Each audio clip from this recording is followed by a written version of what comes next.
Guys, it is time. I am taking you through the supplements that I take to support my fertility. We have so much to go through. Firstly, hi, welcome back to the channel. Forgot to say that. Welcome back to my video. Today's video, talking about supplements, particularly in the fertility space, is so in my world. So that's why I'm already anticipating it's going to be a very, very chatty one. Now, the supplements we're going to go through, these are what I consider my core supplements. So I do sometimes take some other ones on top of these, but those are all very much personalized to me, depending like on test results that I've run or just other things I want to work on in my health. These are, like I said, my core supplements that are very fertility focused. So these are what I want to focus on today. Okay, first up we have good old folate. And yes, folate, not folic acid.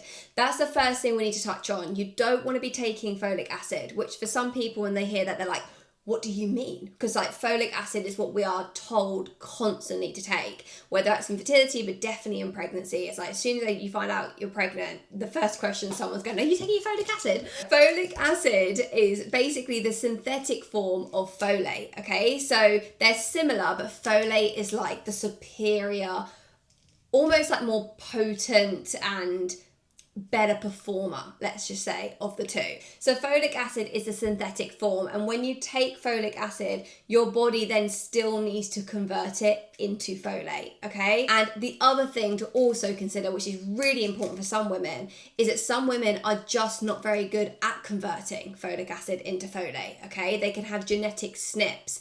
So, you know, some women are taking all this folic acid, but their body's not converting it, so they're actually not even getting the benefits from it. So yeah, definitely skip the folic acid and go for folate. And if you are on your fertility journey and you are interested to know maybe if you do have a genetic SNP and your body is struggling with its folate metabolism, you can have that looked at, and you want to see if you have the MTHFR gene. Now, in terms of the why, so why would a woman take this on her fertility journey?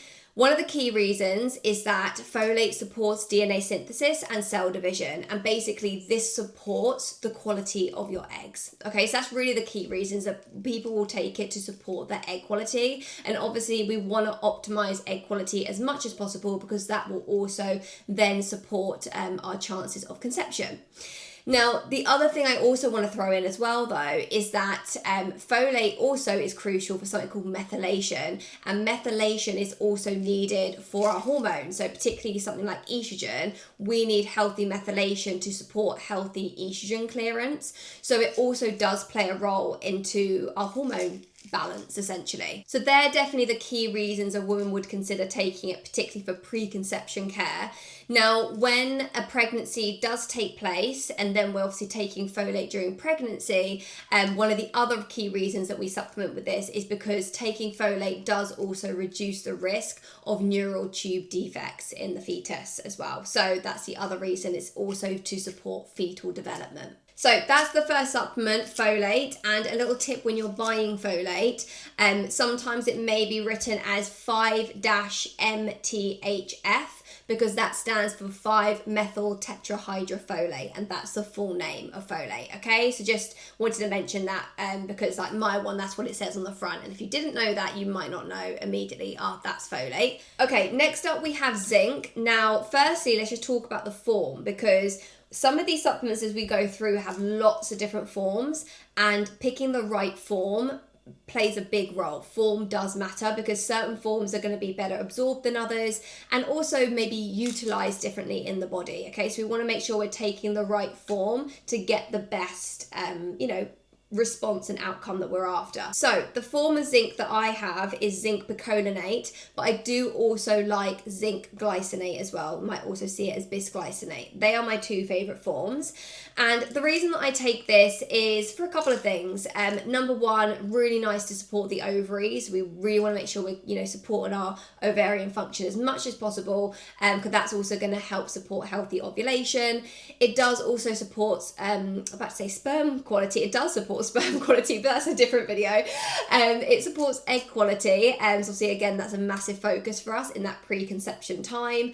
It also supports other hormones like testosterone, like you need zinc to metabolize testosterone, and that's always a key thing to bear in mind here. Like when it comes to hormones as a whole, we're looking at the balance overall. We don't want to just get really tunnel vision just like on one hormone. Like for example, if you're noticing your progesterone's low, yes, we want to get that progesterone up, but it's not just focusing on that. You want to think about, okay, well, if that's low, maybe your estrogen's really high, for example. Like you want to bring things into balance together. Yeah, so before I go off on a tangent there, yeah, taking zinc because it's a nice one to support general hormone health, also does help support progesterone as well. Also, zinc helps with cervical mucus, and that's another really important thing with fertility. We want to make sure we're getting that really nice, healthy cervical mucus production around that time of our fertile window, because that cervical mucus is what's going to help, trap that sperm and help move it up to the egg. So yes, healthy cervical mucus is a focus, and zinc supports that. There is another reason that I'm taking it, to do with one of the supplements we're yet to get to, so I'll talk about that when I get there. But I must say, something that I do a lot in my practice now is I do a lot of HTMA testing, so I look at people's minerals a lot, and with knowing more about minerals and knowing about the balance that minerals have, I'm very cautious around supplementing with too much zinc, actually, because zinc competes with other minerals. So if you push it too strongly, you might knock something else out of balance. So I always say, if you're taking minerals like zinc, really do consider getting a HTMA test, because then you can see how much of a need you have for that mineral. HTMA test, by the way, is a hair tissue mineral analysis. Such a valuable test, particularly in fertility. There's so much that can come up on that test that can give us an insight into your metabolic health, your cellular function, how your body is currently responding with stress. Like, it's really fascinating. Before I get carried off on that tangent, I'll have to do another video on that maybe another day. But yeah, just to say, when it comes to zinc, I always love testing minerals first before knowing what dosage really I should go for. Okay, next up we have vitamin B6, which for me personally, I just love this supplement because it just does so much for me. I just think genetically I am a little bit weaker when it comes to my B6, so when I supplement with it, it just does wonders for me. So the first thing I want to mention when it comes to vitamin B6 is that I take the P5P form. So that stands for pyridoxal 5-phosphate, okay? And that is a methylated form of this B vitamin. And again, very similar to what we spoke about with folate, we want to go for the methylated form because it's going to be better absorbed and again better utilized in the body. Now, the reason that I take vitamin B6, there's actually many reasons, but I'm just going to focus on the fertility side. Vitamin B6 is great, I would say, actually generally for hormone health. Really good one if you suffer with things like PMS, but it is good to help support progesterone.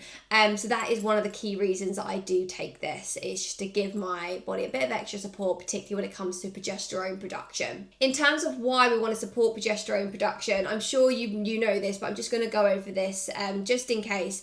Progesterone is such an important hormone, particularly when it comes to fertility and pregnancy, because progesterone is what gets released after ovulation and it helps to maintain the uterine lining, okay? It builds the uterine lining, and we want to make sure that we've got a really healthy, thick uterine lining, so when that egg and sperm come together, we do conceive, we want that implantation to really get in there and be nice and snug and safe, right? A nice, thick, supported uterine lining, basically.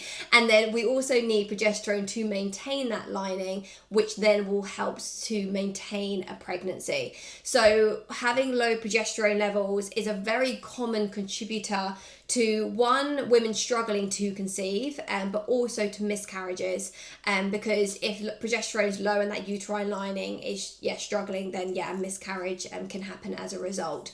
So that's just a little recap in terms of why it's so important to support progesterone. Another thing I would also say on B6 as well is that B6 is also really helpful to support our neurotransmitters, which are the hormones that control our nervous system and our mood and that kind of stuff. So this can also be helpful useful in things like stress support as well, which is another thing we want to think about definitely when we're on a fertility journey. You know, you probably have had people say to you, you know, you need to chill out, you need to, you know, de-stress. But there is actually a lot of truth in that, honestly. I know it's frustrating when people say you need to chill out, but it is actually true, because when we're stressed, there's nothing that's going to impact your hormones more than stress, honestly, just to say it how it is, particularly a hormone like progesterone, because when you start really kicking out too much cortisol, your body's really over favouring that. Oh, my phone's not on silent, sorry.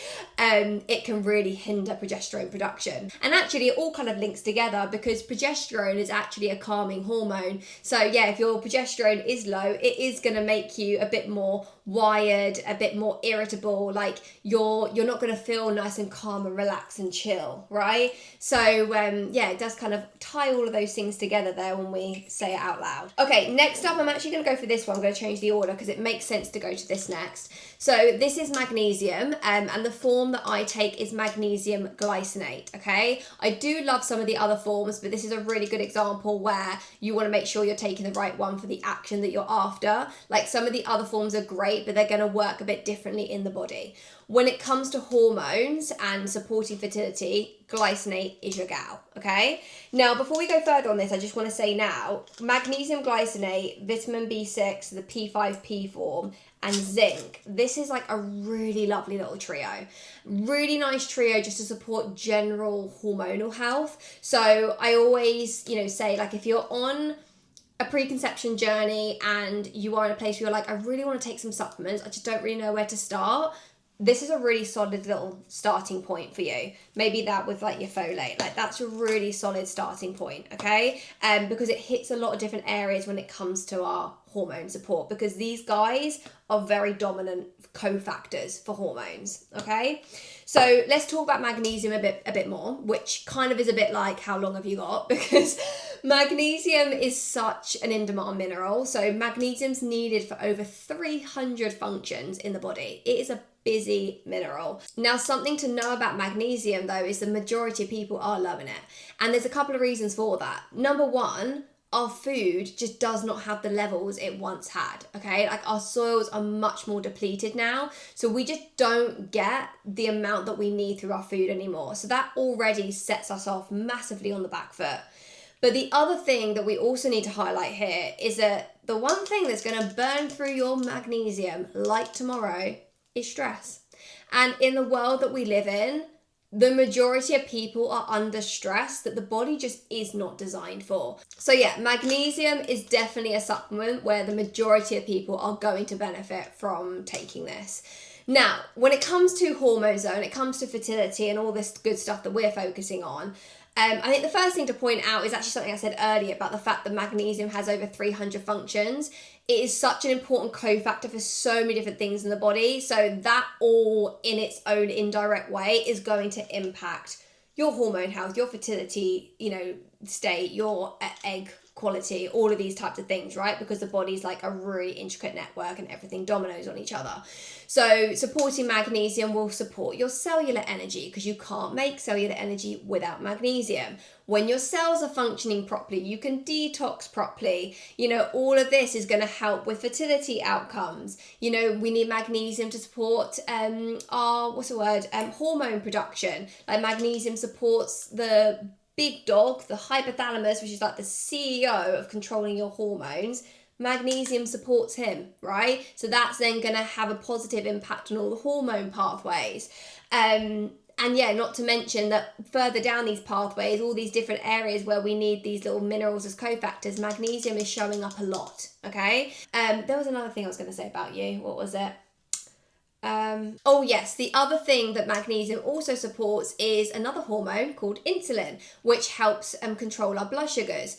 And that also has its impact on our hormonal health, particularly fertility, because when our insulin is, you know, acting up and our blood sugars are dysregulated, that can impact ovarian function, okay? And obviously, if it's impacting ovarian function, that can affect also fertility outcomes. So we also want to keep our blood sugars and our insulin production and control all in a really great green space, and magnesium goes a long way with that as well. So anyway, that's a few reasons why I'm taking that, and yeah, right, let's move on. Okay, the next supplement we have is vitamin C. Now, before I talk about this though, I need to be honest, this is not a supplement that normally is in my like core supplements. The reason I'm taking this is because as a practitioner, sometimes the dispensary I order from, they send us out these like sample boxes where we can see other brands that they do and just introduce us to some new stuff. It's almost like a little PR box in the naturopathic world, but just from the dispensary. But basically, in one of the boxes recently, I got given this vitamin C, and I thought, oh great, I'll take that because vitamin C is obviously an antioxidant. And I thought I'd mention it today because antioxidant support is also really, really helpful on a fertility journey. Obviously, we don't want to have oxidative stress. Oxidative stress can cause many things like DNA damage. It can also put stress on the body for one. It can impact egg quality, all of these things we're trying to, do the opposite. So supporting your antioxidants can really help, with things like egg quality as an example. This is also really important for men as well, like on a men's side of supplements, like Rob, for example, he has a really big focus on all of his antioxidant support to really improve his sperm quality. But I also just want to mention that vitamin C also helps iron absorption as well, which is another very important mineral that we want to make sure we have good levels of when we are trying to conceive, because particularly when we do fall pregnant, a lot of iron is needed. I mean, we need to maintain obviously our uterine lining, but you're then going to be pumping obviously blood into that fetus as it's growing as well. So we want to make sure we have good iron stores before we go into that journey. Okay, next up we have liver support, and honestly I feel like at this point liver support is like part of my personality. Like I never don't have some kind of liver support in my supplements, and there's a couple reasons for that. I'll talk about the fertility stuff in just a second, but generally speaking, I think one of the key reasons is because going back to, I keep on saying, in the world that we live in, but it is the truth, we just have exposure to so much more. Like as time goes on, like more pollutants, more chemicals, more just non-natural stuff being thrusted around us, which our liver has to detox. Like everything we come into contact with, even stuff we put on our skin, everything, our liver has to detox and deal with that. So if you put that on top of the 500 functions that our liver has, like it's so easy for our livers to become weighted and bogged down. I need to put that phone on silent because that's really irritating me. Okay, but let's talk about why you would consider liver support when it comes to fertility. Number one is supporting detoxification, okay? Your liver is such a key organ and hub for detoxification. And when it comes to fertility, we want to make sure our detoxification systems are working whistle clean, right? We want to make sure that they are processing everything we're coming into contact with and it is clearing it out. If you have issues in your detoxification system, things are going to start building up, backing up. You're going to be holding on to essentially your toxic burden, and that can have an impact on fertility outcomes, okay?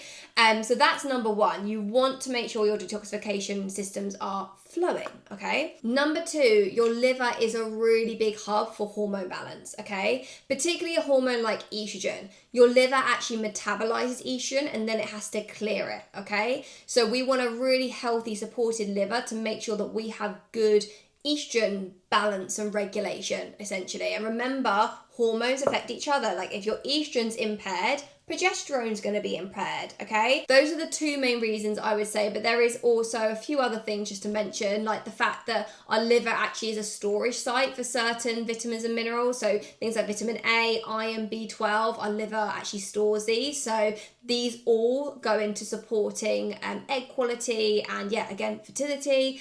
And also even activating things like vitamin D. Your liver actually helps to activate vitamin D. So there's all of these other little sub roles essentially that it's doing alongside. Remember I said the liver has over 500 functions, right? There's a lot to list, but I'm just trying to point out like the key ones. Also, your liver does also play a role in your blood sugar management because it's also a storage site for your glucose essentially. So your liver will actually release glucose when it's needed to help support your blood sugars, which we know also is important for fertility. So anyway, there's some reasons as to why to consider supporting your liver if you are on a fertility journey. I would also just quickly say, actually, if you do fall pregnant, depending on the supplement that you're taking, you might need to just double check the ingredients, because in liver supplements, typically there's going to be like liver supporting herbs, and sometimes these herbs aren't recommended in pregnancy. So you might just need to double check that if you do fall pregnant. Okay, let's move on to the next one. We've only got 2 more to go. The next one we have is inositol. Love this stuff. If you want to give your ovaries some support and some nourishment, add some inositol in. I absolutely love this supplement. It's particularly really good if you do suffer with anything like PCOS or irregular periods. Definitely would recommend doing inositol. This is myo-inositol. I will just say now, actually, the best kind of inositol to get is actually one that has a mixture of myo-inositol and D-chiro-inositol. If you can get that, that's even better. This one that I have here is just myo-inositol. Still works, still really helpful, but yeah, if you want to like take it to the next level, get a mixture of those two. This is just like your ovary nourishment. It's like a little hug around the ovaries. There is other benefits to it though as well. Like it's very good for blood sugar management, particularly really good for anyone who does have something like insulin resistance. That's why it's also really good in PCOS. And it can also be helpful in those who do have high androgens. So if you do know that your androgens are high and you're trying to work on bringing those down, it can be a helpful supplement with that as well. Right, on to our last supplement, and I have saved the best till last because this is the supplement that I added in on the 1 cycle I fell pregnant, and I cannot even explain the difference that this supplement has made on my basal body temperatures. Like my temperatures now are like chef's kiss. Like this morning's temperature was 37.21. I'm sorry, but that is just so good when it comes to like post-ovulatory temperatures. Like, yeah, it's been so amazing for my temperatures. They've been so high, so strong, so consistent. I know you're thinking, what is the supplement? I need to know. The supplement is beef liver. Okay, so first thing I want to talk about when it comes to beef liver is this whole vitamin A thing, because firstly, that's a big fear that people have around taking it. You know, when it comes to fertility and pregnancy, particularly when you fall pregnant, there's a really big fear around don't take too much vitamin A. Vitamin A isn't a bad thing in pregnancy. Vitamin A is actually really important for fetal development, okay? And this is just my opinion, so you need to make your own opinion. But honestly, I actually think the recommended like guidelines when it comes to our doctors and GPs is actually under what it should be. I do think we should be taking more than what they say, okay? And that's also why a lot of like what us in the practitioner world consider some of the best like prenatals, like companies like Seeking Health and Thorne, for example, if you look at their formulas, their vitamin A is so much higher than what is recommended. And that's in their prenatal, like a formula that's been made for pregnancy. And yeah, that's why, because there is also a lot, of research supporting the fact that vitamin A is very important for fetal development. So anyway, when it comes to beef liver, well, if you do go Googling it for fertility, you'll see a lot of conflicting things in it, because as we touched on earlier, liver does store vitamin A. So, there's an argument that it is higher in vitamin A. What I'm just going to say now, and just kind of, with this conversation, is that I'm talking about taking beef liver for conception, okay? This is not a video about these are supplements I'm taking for pregnancy. I'm not pregnant, right? When I fall pregnant, I will probably change my dosage of this. I probably am still going to keep it in, but I'm just going to reduce my dosage down a little bit, okay? So I just want to say that because, we talk about beef liver in the fertility space and people just jump straight on it, but it's like, hang on, I'm just talking about it for conception. We're not even pregnant yet, hon. Do you know what I mean? So when it comes to preconception care, beef liver is so nutrient dense. Like this almost is like a multi. And the difference is, and this is why I think this has worked so well for me, is that beef liver is more food form. So bioavailability and the absorption of it, I think, is even greater. Yeah, and also because it is like, you know, like I said, like a multi, like it is rich in all of these things, like vitamin A, like B vitamins, like choline, like iron, for example, all of these things which we need to support our egg quality, right? Something that beef liver is also rich in is copper, okay? Now, for this reason, it's not then for everyone, okay? Because if you actually already have high copper in your body, this will not be the best time for you, okay? You don't want to be pushing copper up higher if it's already high. Now, how do we know if someone has high copper? Is you test their minerals, do a HTMA test. I took this because I had done multiple HTMA tests and I knew that my copper actually was honestly even on the lower end. So I think that's also another reason why this has helped me so much, because, sorry, I'm going on a tangent now, but like these minerals like copper that's rich in here are really important for your thyroid function. Your thyroid is obviously what controls your metabolism, which also controls your body temperature. Do you know what I mean? So I think that's also maybe a reason why this has supported me so much. It's nourished me in areas maybe that I wasn't supporting before. But anyway, yeah, I've done testing, so I knew that it was okay for me. As an example, take Rob. So my friend was like, you know, Rob should really take it as well because it's really good for supporting male fertility as well. But she was like, obviously, I just, you know, need to know what his copper's like. And Rob does have a history of having higher copper, okay? We had worked on that and brought it down, but I knew that that was in his history. And when he took it, he actually started getting a few spots come up, and that's actually a symptom you can get with copper. Like copper can cause skin issues and things like breakouts and acne. So yeah, I just need to say that is that I really recommend it, absolutely, but I do recommend that you do a HTMA test, so a mineral test, and find out what your copper status is like, okay? Because if you do that test and it comes up with really, really high copper, then I would maybe give this a miss for the time being. And honestly, work on your minerals then, because if that's coming up, then clearly something isn't going on there, and supporting your minerals and bringing that into balance will also be supporting your fertility, right? And of course, if you do decide to try it, quality is everything, because it's obviously an organ-based supplement. So I like to get mine from Ape Nutrition, so that's the company that I use. But yeah, definitely check the quality. Now, like I said at the start, sometimes I do take a few things on top of these things, but those things are more like personalized just to me and what I need, like based on test results. So I didn't really want to include them today because I really wanted today just to be about like solely fertility focused supplements. Like, yes, the other stuff supports my fertility, but it's supporting my fertility because it's stuff that I need to work on in my health, you know? And that's individual to me. It's not going to be something that then is the same for everyone else who's going to be watching this, right? Yeah, let me know if you have any questions on any of that. I don't think there's anything else to say. I hope this has been helpful. Also, as a reminder, do come follow me on my new Instagram account that I've made for my fertility journey. It's a nice way to also follow along. But anyway, I'm going to end off this video here. I hope you are well, sending you all my love and all the positive energy, and I will see you in the next video. Mwah.